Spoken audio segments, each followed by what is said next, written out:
My in-laws posted on Facebook, "So glad our son finally found real love," while I was still married to him, so I filed for divorce and took everything. We can't keep going without your love. Hit that subscribe button and drop a comment telling us your location.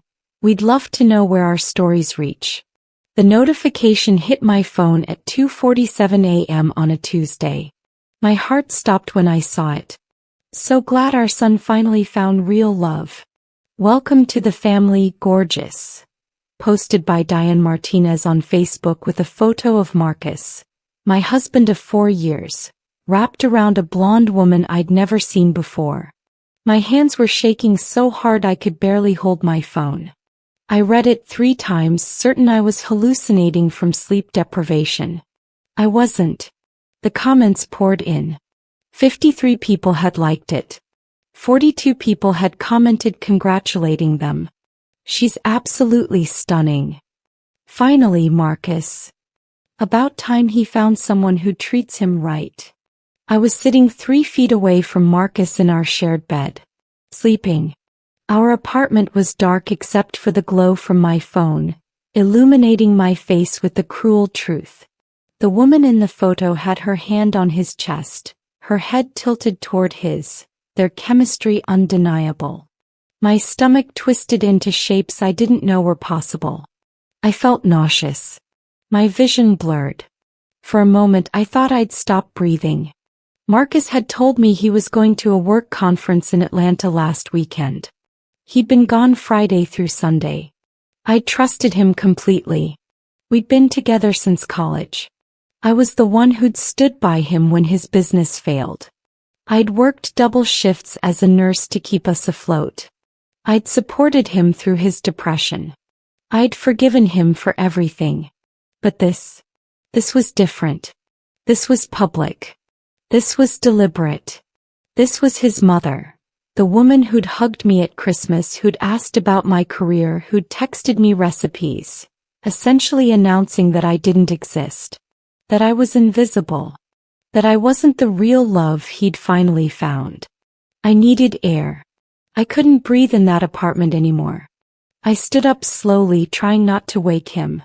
He just slept, peacefully, while my world burned. Let me tell you who I was before that night. My name is Alicia Washington. I'm 32 years old. I'm a registered nurse at Grady Memorial Hospital in Atlanta, and I've worked my way up from the emergency department to an ICU management position. I'm the type of woman who keeps promises. I show up. I don't quit on people even when they deserve it. Even when I should have quit on them. Marcus and I met in 2017 at Georgia State University. I was studying nursing, he was studying business. He was charismatic, ambitious, had this smile that made you feel like you were the only person in the room. When he asked me out junior year, I said yes without hesitation. 5 years later, he proposed. 2 years after that, we got married at Mount Zion Baptist Church in front of 400 people. His family, the Martinez clan, seemed perfect on the surface. His mother Diane was a high school principal, poised and articulate. His father Carlos was a construction company owner, successful and respected. His younger sister Patricia was an attorney. They represented everything aspirational. When I married Marcus, I thought I was marrying into stability. I was so wrong. The problems started small. Marcus's business, an IT consulting firm he'd started in 2019, struggled through the pandemic. By 2022 he was hemorrhaging money. I covered our mortgage. I paid for groceries, utilities, everything. He promised it would turn around. He promised he was working hard. He promised me that my sacrifices meant something. Then came the revelations. In January 2023, I discovered he'd taken a $20,000 loan against our house without telling me. In March, I found out his business partner had sued him. In May, his business officially failed. I sat through the bankruptcy hearing holding his hand while he cried, telling myself that people have rough patches. That marriage meant sticking together through storms. His parents never blamed him. That shocked me. Instead, they blamed the economy. They blamed his partner. They blamed everyone except Marcus. His mother told me I was so strong for handling everything, like I'd chosen this nightmare. His father took Marcus out for golf and guy time, instead of asking why his son had bankrupted our lives. I stayed. I worked 70-hour weeks. I covered his car payment, his phone bill, his gym membership. I suggested he job hunt aggressively. He promised he would. He didn't. Instead, he started going out with the guys more frequently. He said it was good for his mental health. I supported that, even though I was drowning. By 2024, he finally got a job at a tech company downtown, entry-level, making $60,000 a year. I was making $95,000 as a nurse manager, handling a department of 12 people running on fumes. When he got that job, I genuinely thought we'd turned a corner. I thought our suffering had meaning now. I thought we were building something together. I couldn't have been more wrong. I didn't sleep after finding that Facebook post. I sat in our living room in complete darkness, scrolling through every photo from the Atlanta trip. Marcus had posted selfies at restaurants. One photo showed him at something called the Catalyst Lounge with the caption, "Networking Vibes." I zoomed in on the background. There she was. The blonde woman. Her arm around his waist. Posted 5 days before his mother's announcement. At 6:15 a.m. I heard him stirring. The bedroom door opened. He stumbled out, still groggy, heading toward the kitchen. He didn't see me on the couch. I watched him move through our apartment like he didn't have a care in the world. That infuriated me more than anything else. The audacity. "Marcus," I said quietly. He jumped, actually yelped like a child. "Jesus, Alicia. You scared me. What are you doing up?" "I couldn't sleep," I said evenly. "I was on my phone. I saw something interesting." His body language changed instantly. His shoulders tensed. He knew. He absolutely knew what I'd found. "What do you mean?" "Your mother posted something on Facebook. About you finding real love. She seems very excited about it." I pulled up the post on my phone and showed it to him. He stared at it for 5 seconds. 10 seconds. 15. Then he sat down on the coffee table across from me and I watched him choose a lie. I could see the calculation happening in real time, the internal debate about what version of events might work. "That's not what it looks like," he finally said. "What does it look like, Marcus? Because what I'm seeing is a photo of you with another woman, and your family welcoming her into your life while I'm sleeping in the next room. Alicia, you're taking this out of context. Her name is Jennifer. She's a colleague from the company. We went to a conference together because she's working on my team. That photo is just us at a networking event. Your mother wouldn't post that if it was innocent networking, Marcus. She's celebrating your relationship with her. She's announcing it to the world. And you're lying to me right now, sitting in my face, lying." "I'm not lying. I'm telling you the truth. Jennifer is someone I work with. Yes, I'm attracted to her. Yes, there's been some flirtation. But nothing has happened." The word attracted landed like a physical blow. I felt it in my chest. "Some flirtation," I repeated. "Marcus, we're married. We took vows. We have a life together." "I know that," he said, and something in his voice broke. Not broke with remorse. Broke with irritation. Like I was being unreasonable. Like I was the problem for questioning this. "I love you, Alicia. I do. But I need you to understand something. The past few years have been hard on me. Really hard. I feel like I've failed at everything. The business, financially, as a man. And Jennifer, she makes me feel like I'm capable again. She makes me feel important. I make you feel those things." I said, my voice rising now. "I've been the only one making you feel anything but pathetic, and I've been doing it alone. I've carried this entire relationship. I know, he said quietly. And I hate myself for needing more than what you've given me.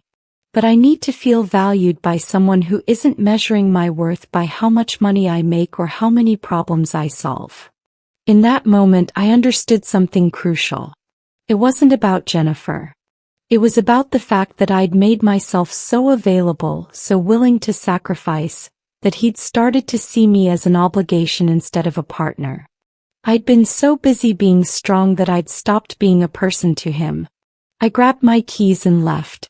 I couldn't sit in that apartment anymore. I drove to the hospital even though I wasn't scheduled. I needed to be around people who worked as hard as I did, people who understood consequences, people who didn't take shortcuts through life. My best friend and colleague Tamara Jenkins was working the ICU shift. I found her updating patient charts in the break room.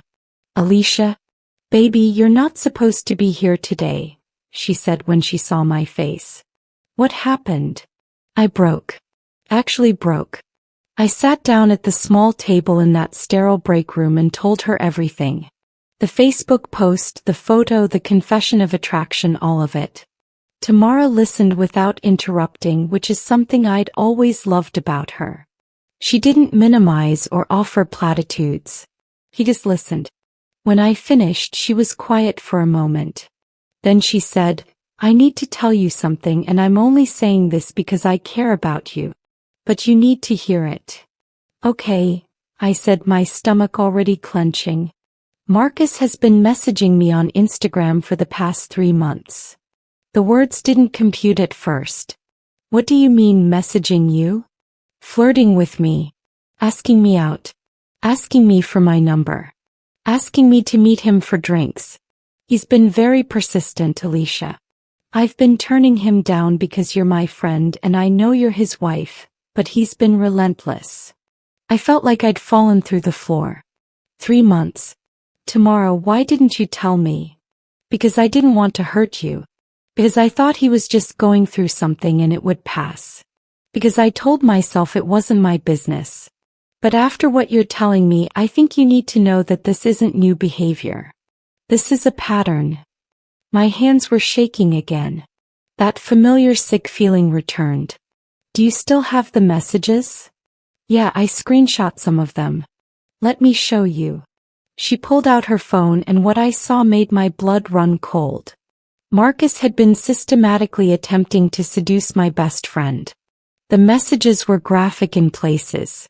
They were persistent despite her repeated rejections. They showed a man I didn't recognize. Manipulative, deceptive, cruel. One message particularly stuck with me. "Alicia doesn't appreciate what she has. She's too focused on work. You'd understand me better. You're different. You're special." That's when something inside me crystallized. It wasn't sadness anymore. It wasn't even anger exactly. It was clarity. This man had been lying to me systematically, betraying me publicly through his family, attempting to seduce my friend, all while I'd been breaking my back to keep us afloat. "I need to document this," I said. "What do you mean?" Tamara asked. "I mean, I'm going to need proof. For a lawyer.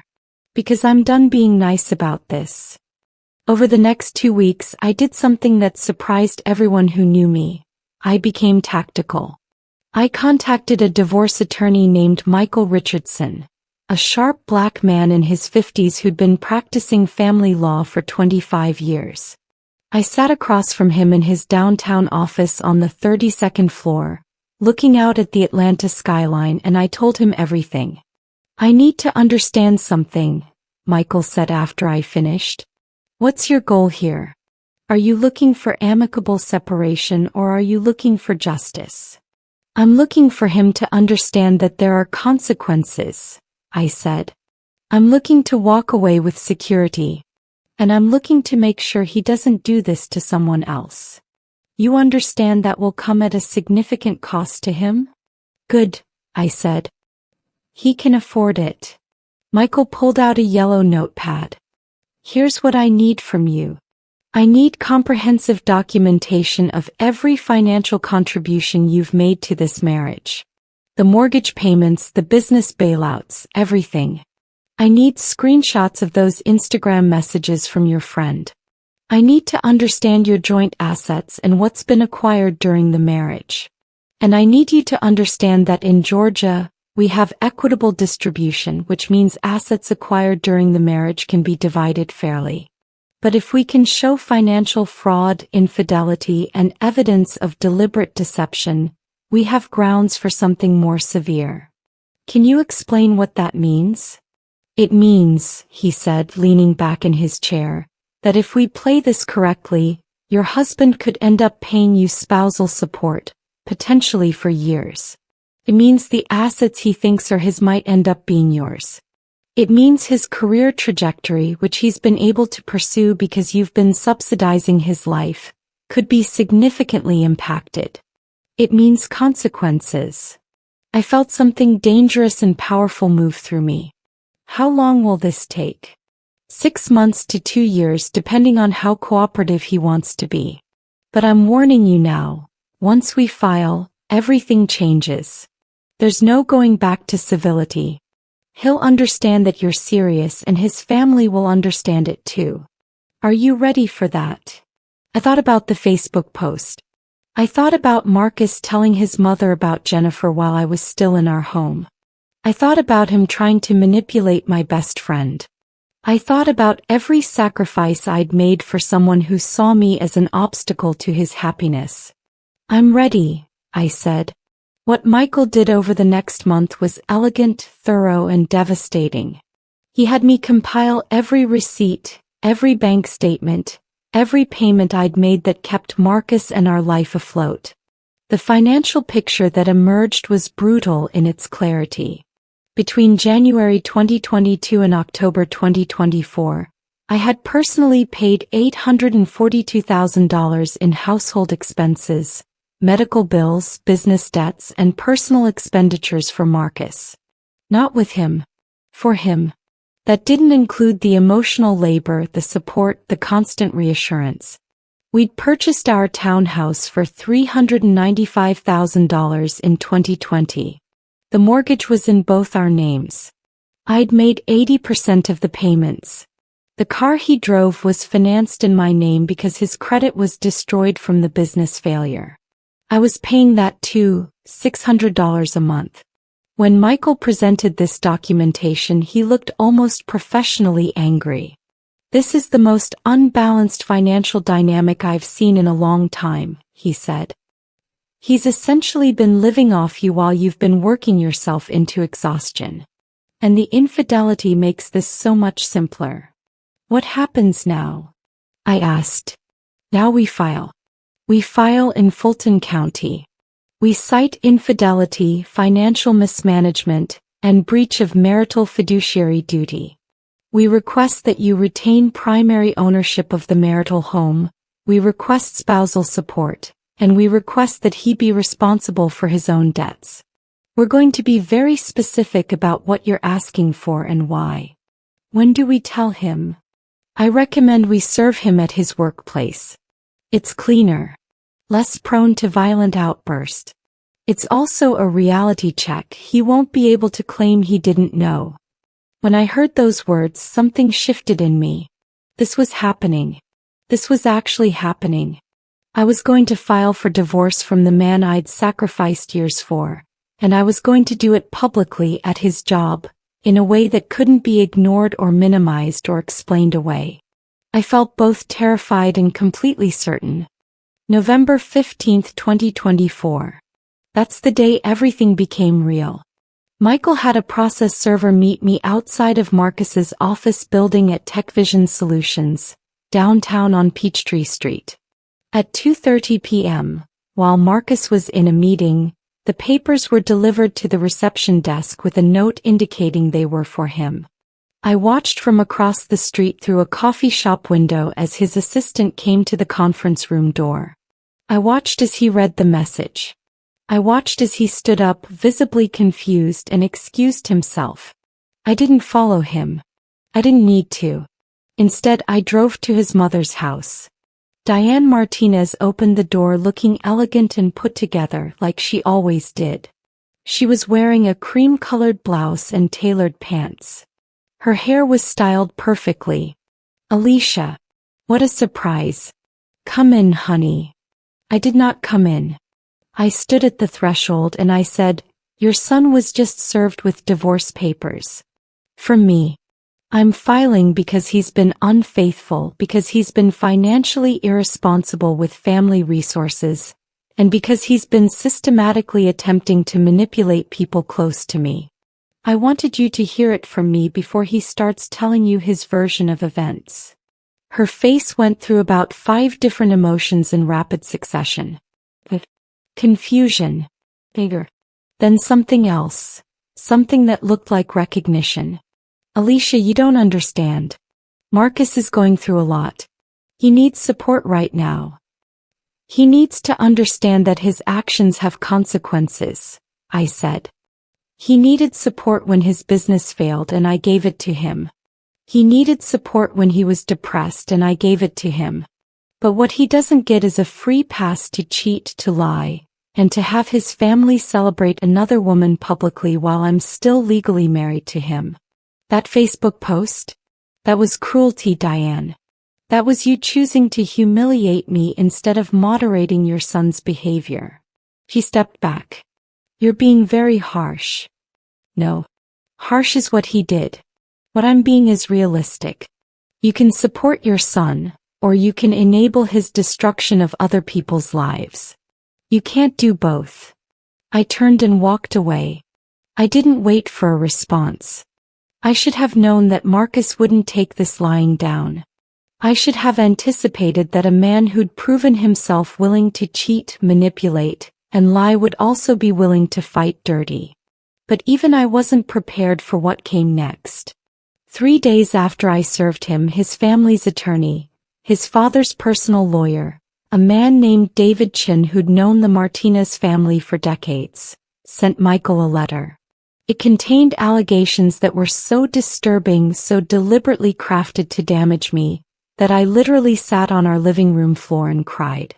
Marcus was claiming that I had emotionally abused him, that I'd controlled his finances, isolated him from his family, and prevented him from pursuing his goals. He was claiming I'd been physically aggressive, that I'd thrown things at him, that I'd threatened his career. He was claiming I'd sabotaged his business to keep him dependent on me. Every single thing he claimed was either a complete lie or an inversion of what had actually happened. Michael was calm about it. "This is retaliation," he said in his office 2 days later. "He's trying to muddy the waters. He's hoping if he gets enough of his narrative out there, people will believe you're the villain. We're going to dismantle this point by point." "How?"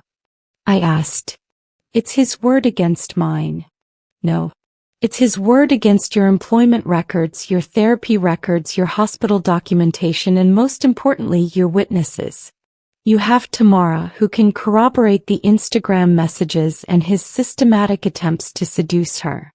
You have his parents' behavior, which shows he wasn't isolated. He was very much in contact with them. You have your financial records, which show you weren't controlling money. You were making all the money.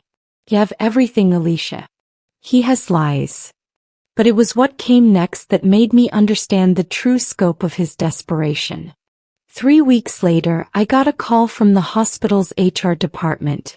I needed to come in immediately. When I arrived, I was brought into a conference room with Linda Patterson, the hospital's HR director, and a woman I didn't recognize.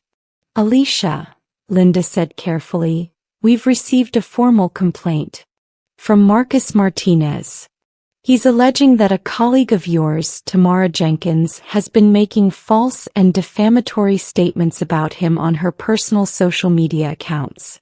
He's naming you as complicit in this harassment campaign. He's threatening to sue the hospital if we don't intervene." I felt like the floor had dropped away. "Linda, none of that is true. Tamara has barely posted anything. She's not." "I know," Linda said. "We've looked into it. Tamara has done nothing wrong. But what you need to understand is that this complaint, even without merit, creates a legal exposure for the hospital. We need to be very careful about how we proceed. What does that mean? It means, the woman I didn't recognize said, introducing herself as the hospital's legal counsel, that you may need to take some time off while we sort this out.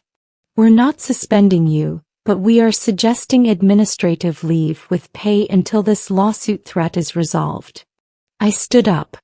No, absolutely not. I'm not taking leave because my ex-husband is threatening baseless litigation. That's rewarding his manipulation. Alicia, we understand. No, you don't, I said, my voice shaking with rage now. He's my abuser and he's using the legal system to harass me at my workplace. And instead of defending me, your hospital is accommodating his threats by removing me from my position. Linda looked genuinely pained. Alicia, it's not. It is exactly that. And I'm going to be putting my own legal team on notice that this is retaliation and discrimination. I left that meeting and immediately called Michael. When I told him what had happened, his response surprised me. This is actually good news, he said. This is him overplaying his hand. He's showing the court that he's willing to weaponize the legal system against you professionally. He's showing desperation. More importantly, he's showing a pattern of harassment. How is that good news? I demanded. Because, Michael said, we're going to use this. We're going to add it to the file. And when we go in front of the judge, we're going to show that you filed for divorce after discovering infidelity, and his response was to try to destroy your career. That's not the response of an innocent man defending himself. That's the response of someone who knows exactly what he did and is trying to punish you for leaving. The hospitalization threat made something shift in my community. When Tamara told her colleagues what Marcus was doing, and when those colleagues found out that the hospital was pressuring me into administrative leave, people started talking. Not gossiping. Advocating. My department at Grady put together a letter of support. 12 nurses, 3 doctors and 5 administrative staff members signed it, detailing my professionalism, my dedication and my character. The letter directly contradicted every claim Marcus had made about me being abusive or controlling. Dr. Raymond Thompson, the chief of the ICU, scheduled a meeting with hospital administration to demand that I be returned to my position immediately. This is about a divorce proceeding, Dr. Thompson said in that meeting, which Michael had me document. This institution should not be a weapon in a man's arsenal of harassment. Alicia is one of my most valuable employees. The fact that we're entertaining this is frankly disgusting. The hospital backed down. By the second week of December, I was back at work. My colleagues treated me differently after that. Not with pity or gossip, but with a kind of respect I'd never felt before. They'd seen me stand up for myself and they'd shown up for me. But something else happened that I wasn't expecting. About 3 weeks after I returned, I got a call from Patricia Martinez, Marcus's sister. Alicia, it's Patricia. I need to meet with you. Not about the divorce. About something else. We met at a coffee shop in Midtown. Patricia arrived looking stressed, like she hadn't slept in days. She ordered a black coffee and sat across from me without any preamble. I've been documenting something, she said, sliding a flash drive across the table. For about 9 months. I think you need to see it. What is this? Proof, she said quietly, that my brother has been significantly more dishonest than you know. That my parents have known more about his infidelity than they've admitted. And that I think you deserve to understand the full scope of what you've been dealing with before this divorce is finalized. My heart was pounding. Patricia, why are you doing this? He's your brother. I know, she said, and her eyes looked pained. But I watched what you did for my family. I watched you sacrifice yourself repeatedly. And I watched my parents protect him instead of acknowledging what he was doing to you. I can't be complicit in that anymore. I can't be the kind of person who lets someone be destroyed because it's inconvenient for my family. Have you told your parents you're doing this? No. And they won't like it when they find out. But I need to live with myself, Alicia. And I couldn't do that anymore. I took the flash drive and I felt the weight of what she was giving me, both literally and figuratively. What was on that flash drive made everything that had come before seem like a prelude. Patricia had documented Marcus's infidelity meticulously. There were photos. There were phone records. There were text messages between Marcus and Jennifer and, shockingly, between Marcus and at least 3 other women. But more damning than that were the messages between Marcus and his mother. In one message chain from September, Diane had written to Marcus, "Your father and I met Jennifer at the benefit last month. She seems lovely. But we need to be careful about how this looks publicly. People know you're married to Alicia. We can't have the Martinez family reputation damaged by this. So we're going to present Jennifer as a friend for now, but when you're ready to leave Alicia, we'll welcome Jennifer properly. For now, let's keep it quiet." And Marcus had responded, "Mom, I know what I'm doing. Trust me." There were emails showing that Diane and Carlos had helped Marcus hide money. Bank transfers to accounts in his name only. Investment accounts his parents' financial advisor had set up for him without my knowledge. There was documentation that they'd been planning his exit strategy from our marriage for months, actively and deliberately. I showed it all to Michael and I watched his face transform from professional to personally enraged. "This is textbook," he said. "This is your husband and his parents engaging in financial fraud and conspiracy to defraud the marital community. This changes everything about this case. This doesn't make you equal partners in a failed marriage. This makes you a victim of a coordinated deception scheme." Michael filed an amended complaint that same day. He added the documentation of fraud, the evidence of hidden assets, the communications showing premeditation. He filed a motion for temporary restraining orders on all of Marcus's accounts. He also, in a move I hadn't authorized but completely approved of, sent a letter to the Georgia Bar Association about David Chen's conduct as an attorney, specifically his willingness to assist in filing false allegations on behalf of his client without verification. When the judge read those filings, things moved very quickly. January 14, 2025.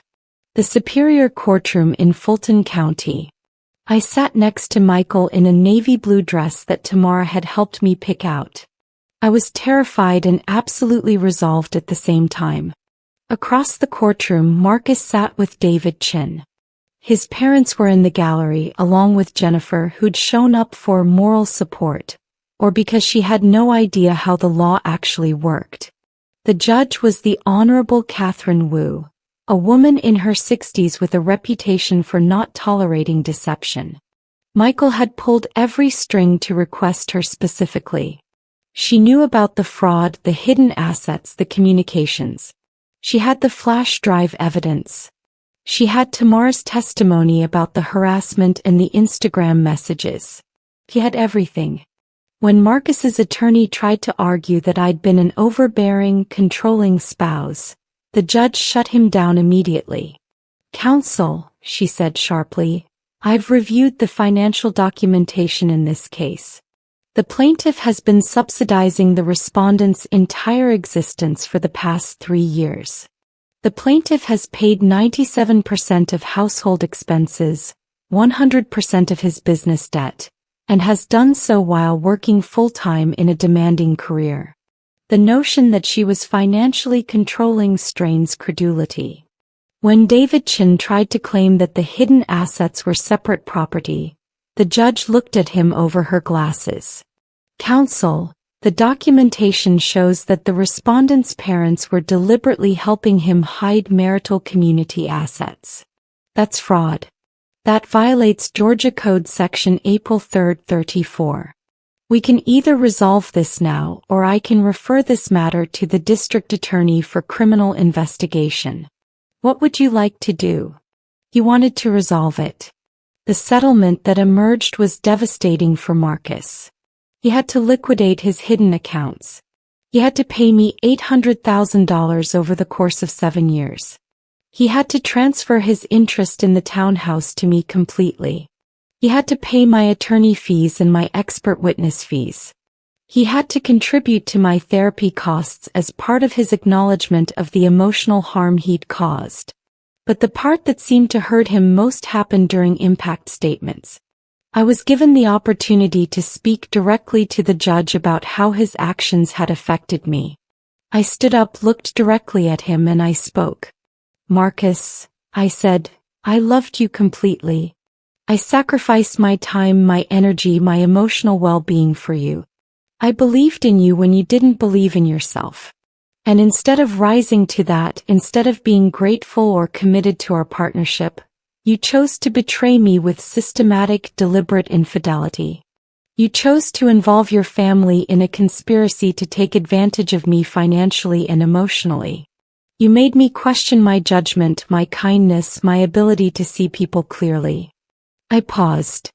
I could see him crying now, but they were tears of self-pity, not remorse. But I'm here today because I chose myself. I chose to believe that my contribution to this marriage mattered. I chose to believe that my sacrifice deserved respect. And I chose to walk away from someone who would never value what I offered. That's the real love story here. It's me learning to love myself more than I loved my image of who you could be. The months after the divorce was finalized were strange in ways I couldn't have anticipated. I'd won legally and financially.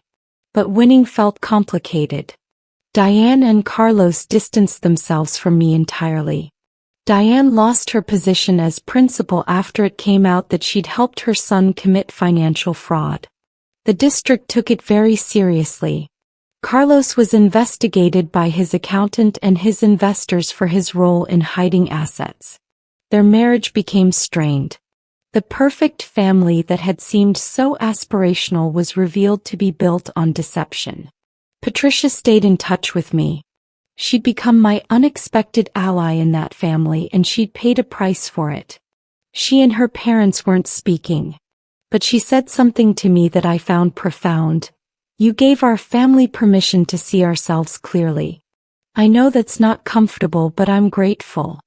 I don't want to be the kind of woman who protects people for doing wrong things just because they're family. Marcus kept the job at TechVision, but his colleagues knew everything. He'd become somewhat of a pariah, especially after he tried to sue the hospital and lost that case spectacularly. His harassment of Tamara stopped completely. His attempts to rebuild his image were pathetic in their transparency. He tried to reach out to me multiple times. I blocked him entirely. Jennifer disappeared from his life within 3 months. She'd apparently thought he was actually going to leave me for her. When she realized she'd been used, she walked away. I felt a strange sympathy for her, even though she'd been part of the betrayal. We'd both been deceived by someone expert at deception. But the real transformation happened in me. I took 6 weeks off work after the divorce was finalized. Real time off.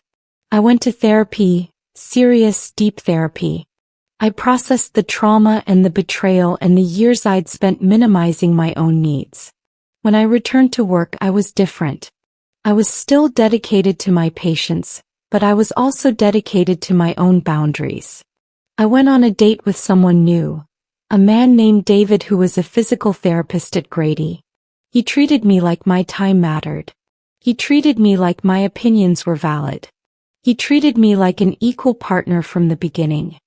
6 months after the divorce was finalized, I stood in my townhouse, the one that was now completely mine, and I reflected on everything that had happened. I'd been contacted by a lawyer representing Marcus about adjusting the payment schedule. I'd been contacted by Diane trying to rebuild a relationship.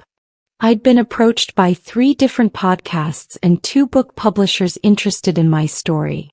I declined the podcasts and the publishers, but not because I didn't think the story mattered. I declined because I was done performing my pain for public consumption. I told my story in a courtroom. I told it to a judge. That was enough. What mattered now was what I was building. I'd received my first payment from Marcus in July. $200,000. I didn't spend it impulsively. Instead, I invested it. I started a scholarship fund at Georgia State for nursing students who were working full-time while studying. I wanted to ease the burden for people like I'd been, people trying to build something meaningful while carrying the weight of other people's failures. The most unexpected conversation came in August, when Patricia called me with an interesting opportunity. She'd left her law firm and started her own practice specializing in family law and financial fraud cases. She wanted to hire me as a consultant. Not as a lawyer, she clarified, but as someone who understands the emotional and financial devastation that coordinated family deception can cause. I want to help other people navigate what you navigated. And I want you there helping me understand their experiences. I said yes. It felt like redemption, not for me but for Patricia. She was using her position to protect people now instead of enabling harm. She was choosing integrity over family loyalty, and that took courage. By September, my life looked completely different. I was still working as an ICU nurse manager at Grady. I was consulting with Patricia on 5 cases. I was in a healthy relationship with David, who never once made me question my worth. I was planning a vacation. Just for me, just because I wanted to go to the Caribbean and sit on a beach and not think about anyone else's needs. The Facebook post from Diane that had triggered this entire journey had been deleted months ago, but I never forgot it. Sometimes when I couldn't sleep, I'd think about that moment at 2:47 a.m., when I saw it and felt like my world was ending. I'd think about how that moment had actually been my world beginning. Everything that needed to fall apart had fallen apart so that I could rebuild something better. On a Tuesday evening in late September, I got a text from an unknown number. When I opened it, I saw it was from Marcus's number but with a different carrier. He'd clearly gotten a new phone. The message read, "Alicia, I'm in therapy now. I'm trying to understand what I did and why. I know you don't want to hear from me, but I need you to know that I'm sorry. Truly sorry. You didn't deserve what I did. I was selfish and cruel and dishonest. I ruined something beautiful because I was too broken to appreciate it. I hope you're happy now. I hope life gives you everything you deserve." I read it 3 times. And then I did something that surprised me. I didn't delete it angrily. I didn't block him immediately. I sat with it for a moment and acknowledged that somewhere deep down Marcus was probably experiencing genuine remorse. But remorse didn't undo years of betrayal. Remorse didn't erase the pain he'd caused. Remorse was just something he had to live with now. I archived the message without responding. I didn't need to say anything to him. I'd said everything that needed to be said in that courtroom. My life was moving forward, and his remorse was his responsibility to process, not mine to absolve. What I realized in that moment was something profound. I'd spent so many years trying to fix Marcus, trying to understand him, trying to support him through his brokenness. But I couldn't save him. I could only save myself. And I had. I'd walked away from the wreckage of our marriage with my integrity intact, my finances secured, and my self-respect restored. The woman who'd found that Facebook post at 2:47 a.m. was drowning. She was sacrificing herself for someone who didn't deserve her sacrifice. She was invisible in her own marriage, taken for granted, dismissed by his family, and used as a financial resource. The woman I'd become was someone entirely different. I was someone who recognized when to fight and how to fight strategically.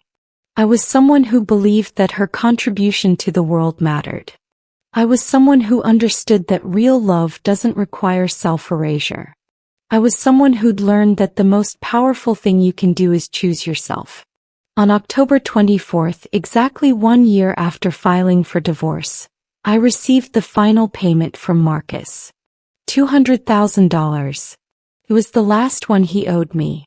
After that, there was no legal connection between us anymore. He could move on. I could definitely move on. I was scheduled to have dinner with David that night. He'd been hinting about something special, about wanting to talk about the future. A part of me wondered if that meant what I thought it meant. But I wasn't anxious about it anymore. I wasn't afraid of commitment.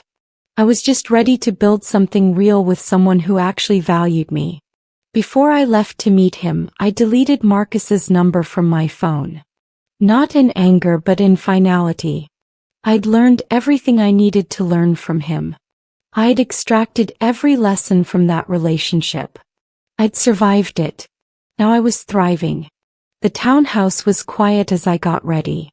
I looked at myself in the mirror. Really looked at myself. I was 33 years old. I had a career I loved. I had friends who'd shown up for me. I had a relationship built on mutual respect. I had financial security. I had my self-respect back. Most importantly, I had hope. Real, genuine hope about what my future could look like.